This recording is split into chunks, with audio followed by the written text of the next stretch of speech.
Victor Hugo, francês, ele dizia que o futuro se escreve de 3 maneiras. Para o medroso é impossível, para o fraco é inalcançável e para o corajoso é a oportunidade. Esse é o Nelson.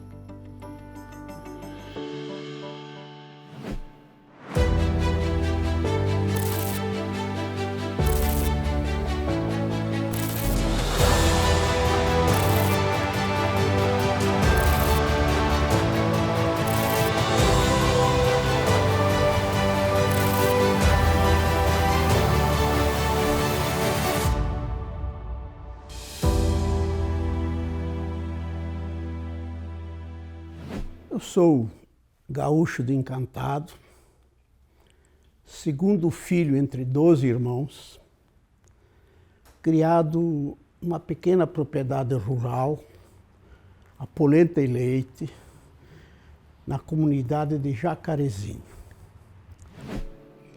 Com orgulho de nossos pais, Pio Luiz, que trabalhou a terra e trabalhou de operário numa indústria. A minha mãe, Rosina Francisca, que trabalhou os dias de sua vida para colocar comida na mesa para os seus 12 filhos. E à noite, uma tecelã que tecia os tecidos de toda a sua prole. Desde a infância, observando a vida do meu avô Antônio de Conto, eu refletia muito daquela vida e já achava que só teria prosperidade se fosse através do conhecimento e do estudo. Aí, desde menino, frequentei a escola local, que também se chama Antônio de Conto, foi o primeiro prefeito da cidade de Encantado. Italiano de nascimento, veio para o Brasil com 6 anos. E fui para estudar na cidade, no grupo escolar Farrapos, 12 quilômetros de distância, eu ia a cavalo, todo dia. E era o único menino que fazia isto, da comunidade toda. Depois, lógico, tirei o ginásio no Colégio Madre Margarida, já de bicicleta. Aí eu fui aluno, agricultor, conheci como poucos o cabo da enxada, as manetas do arado, o velho manguá. Me divertia jogando futebol. Servi ao exército e, lógico, vendi a minha bicicleta para comprar a passagem para ir a Caxias do Sul, para estudar e trabalhar. Passagem só de ida. Caxias do Sul, me empreguei num escritório de contabilidade, trabalhei de garçom e estudei à noite no colégio técnico, na Escola do Carmo, dos Irmãos Lassalistas. Foi o colégio que me indicou para empresários, e vários deles, e eu acabei indo de mala e cuia para Vila Oeste, hoje São Miguel do Oeste, para trabalhar com o grupo Granzotto, que trabalhava na extração, na produção, na indústria e no comércio, na exportação de madeira. Eram colonizadores e tinham também uma revenda de veículos da Willys Overland do Brasil. Fui administrar o início desses negócios. E lógico, São Miguel do Oeste tinha 40 casas de madeira, tudo para se fazer. Para entrar na comunidade tinha cancela na estrada, para entrar e para sair tinha que abrir porteira. Não tinha luz elétrica, não tinha água encanada, não tinha comunicação. Nessa época o senhor estava com quantos anos? 22 aninhos para vir. Ali eu pensei muito, eu vou me integrar em todas as ações da cidade, vou trabalhar na minha profissão, mas vou crescer junto com o município. Isso é um pacto pessoal em que naquele momento e naquela dificuldade eu encontrava um caminho para ajudar e ser ajudado.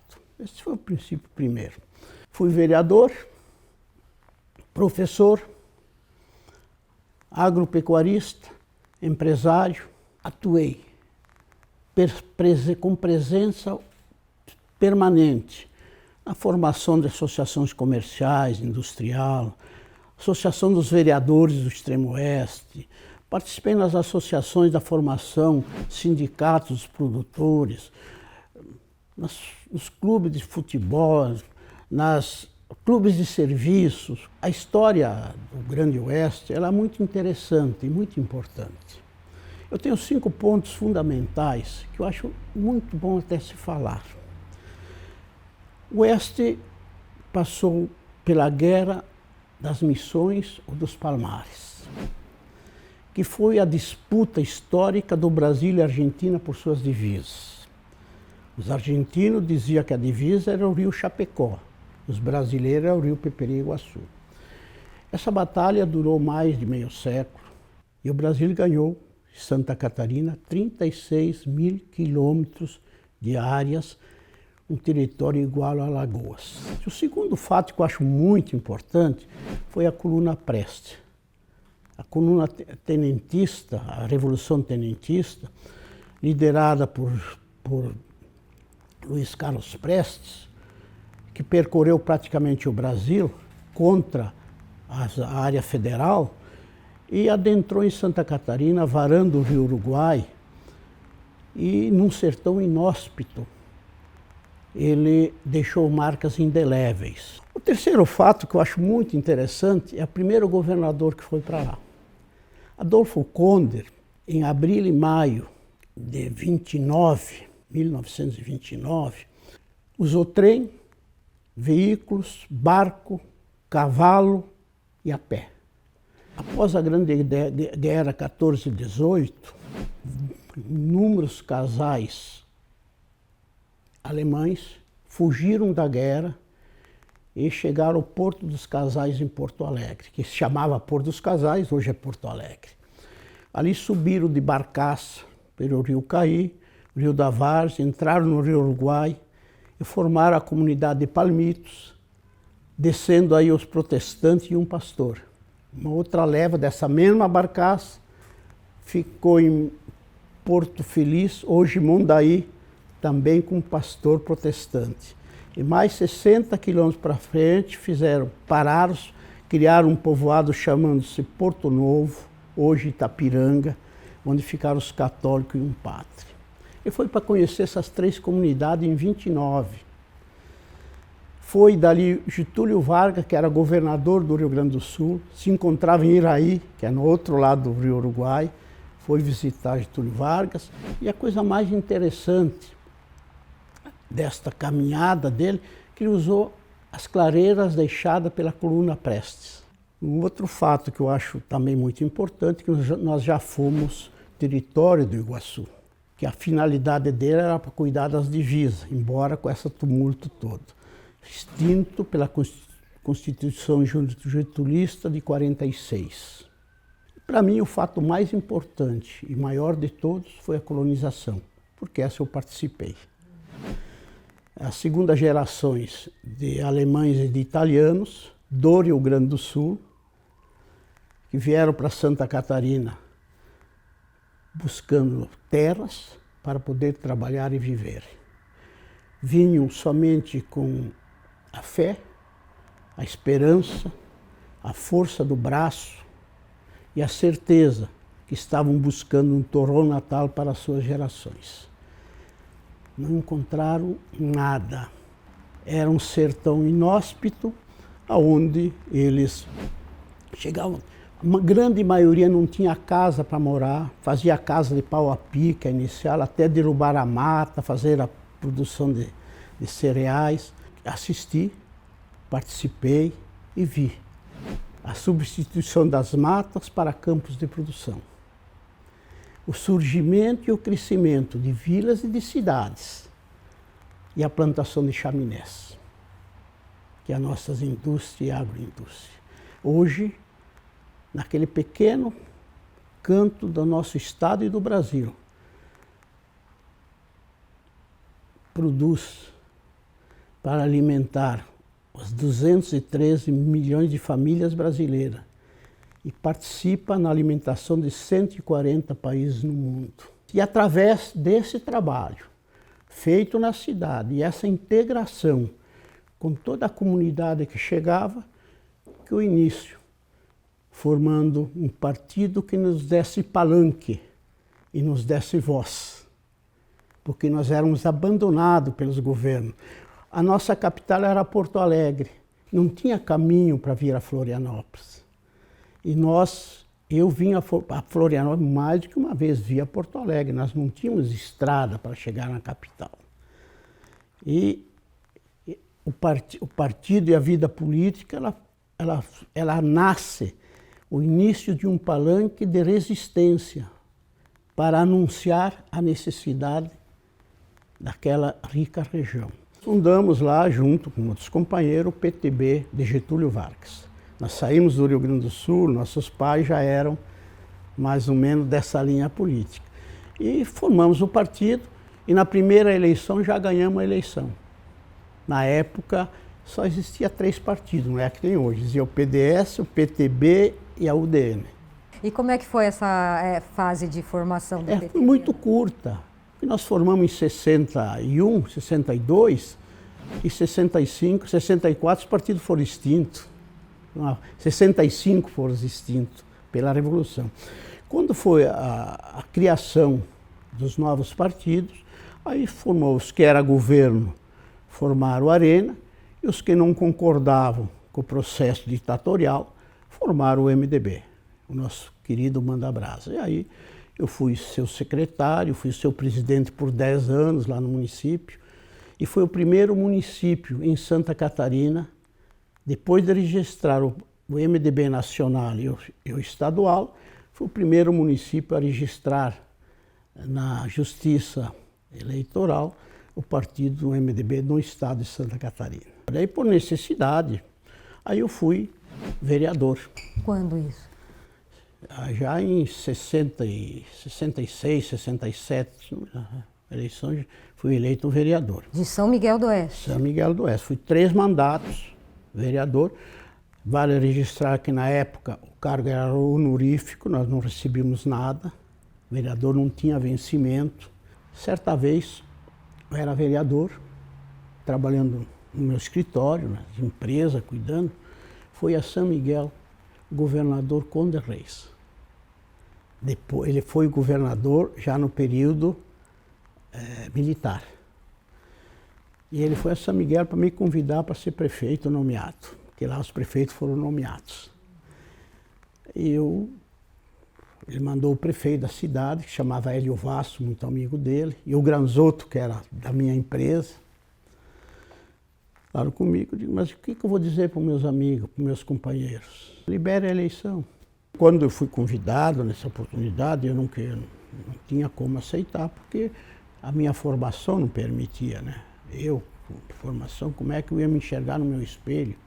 Chegar em casa, uma coisa que eu não falei, que me ajudou muito nessa caminhada, foi a minha esposa, a Neide.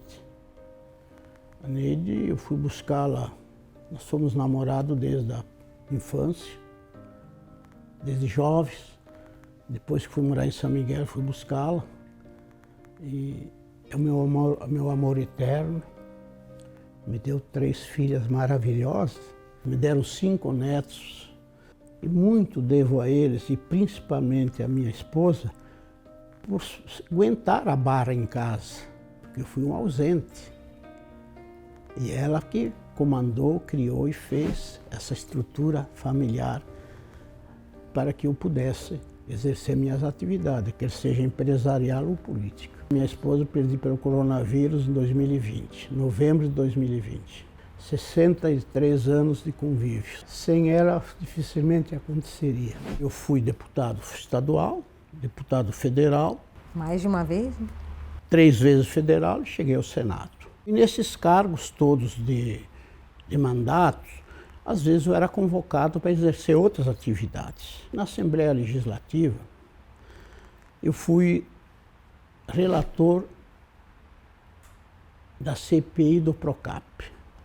O Procap era uma organização estatal que dava incentivos muito importantes, necessários até naquele momento, para a criação de emprego e desenvolvimento, criação de novas empresas e novos negócios.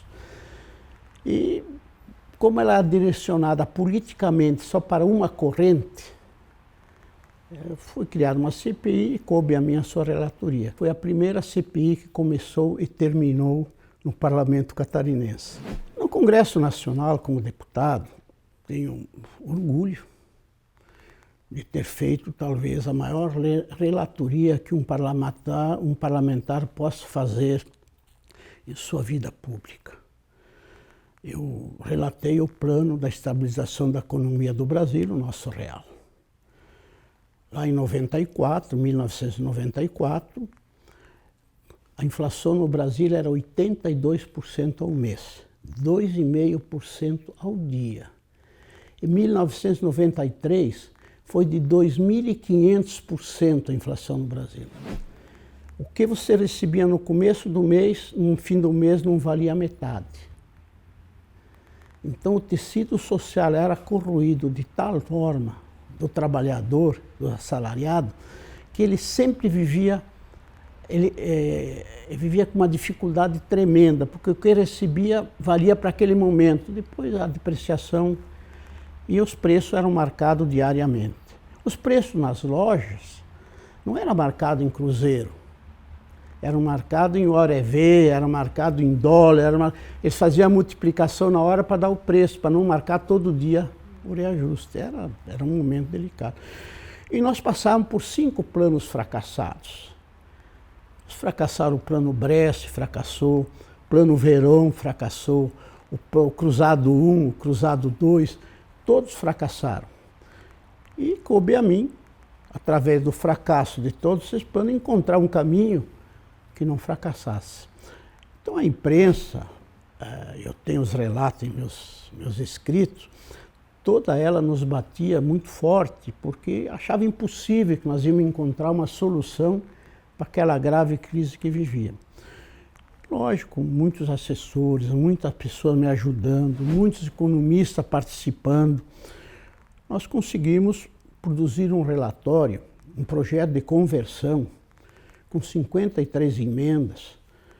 Lógico, após ouvir todos os segmentos sociais, ouvir que se possa imaginar, área pública, privada, sindicatos, área militar, todas elas ouvidas, nós conseguimos aprovar um relatório na comissão, com muita dificuldade, porque os partidos, principalmente os que eram contra o governo na época, que era o governo Itamar Franco, votavam contra, mas tivemos sucesso, tanto na comissão como no plenário.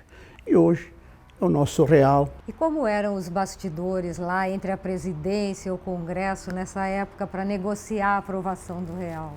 Travavam-se lutas históricas, madrugada. Eu só trabalhava de madrugada. Eu trabalhava normalmente das 10 às 6 da manhã para poder produzir, porque não haveria meios de se trabalhar, porque a pressão era tanta e tão forte. Se imagina que toda a economia do país, todos os papéis da União estavam na mão de bancos, nacionais e internacionais. Você zerar uma receita de 100% ao mês para zero, de um dia para o outro, embora que uma grande parte era inflação, mas além da inflação tinha os ganhos, que é os únicos segmentos que ganharam nessa época. Se imagina o valor que teria nesse momento de tanta corrupção para quem tivesse que tomar uma decisão desse porte. E graças a Deus saímos impunes, sem problema nenhum, e satisfeito, até orgulhoso por ter servido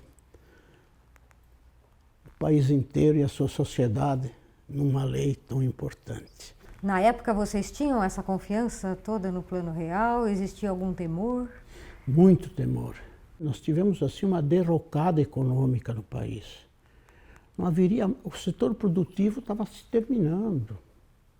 Porque o mundo não sabia como é que um país podia viver, cuja de manhã a moeda tinha um valor, à tarde tinha outro. O maior debate que se tinha, primeiramente, todos queriam reajustar os seus salários antes de aprovar a lei.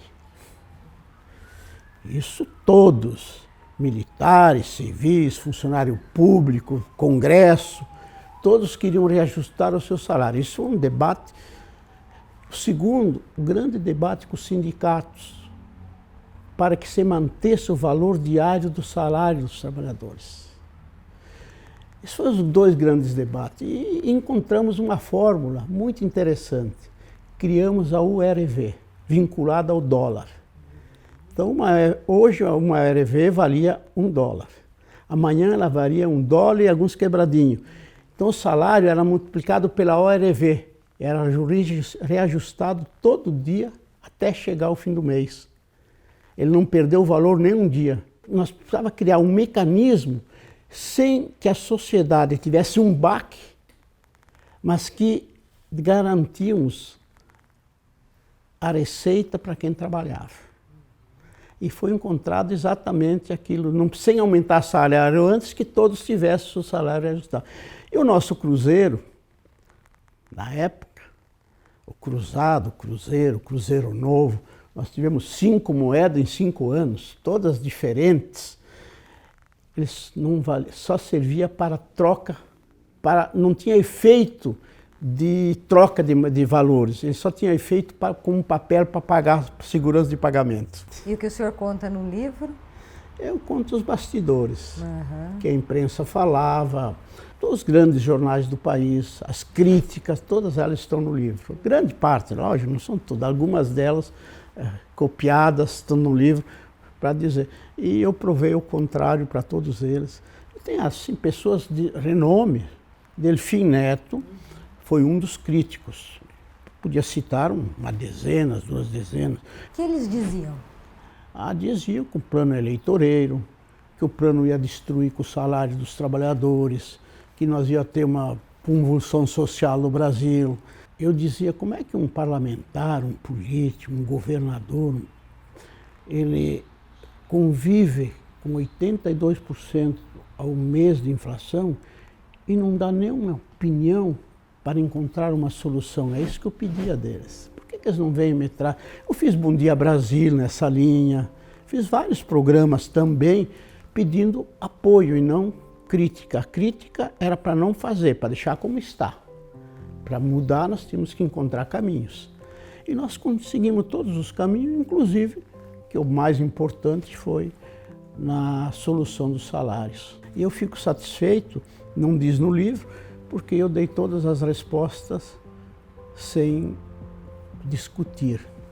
E esse livro foi distribuído para um monte de... Esse livro eu produzi, o Senado produziu para mim, e eu, com o intuito da produção ser distribuída gratuitamente, e assim eu fiz para todas as universidades do Brasil e para muitas entidades, fundações, prefeituras e algumas da América Latina.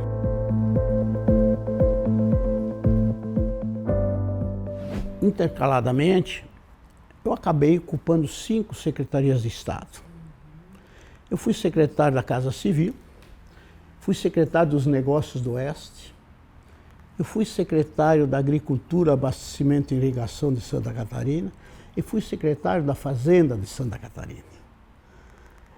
Fui diretor e diretor-presidente por 8 anos do BRDE, depois de sair do Senado.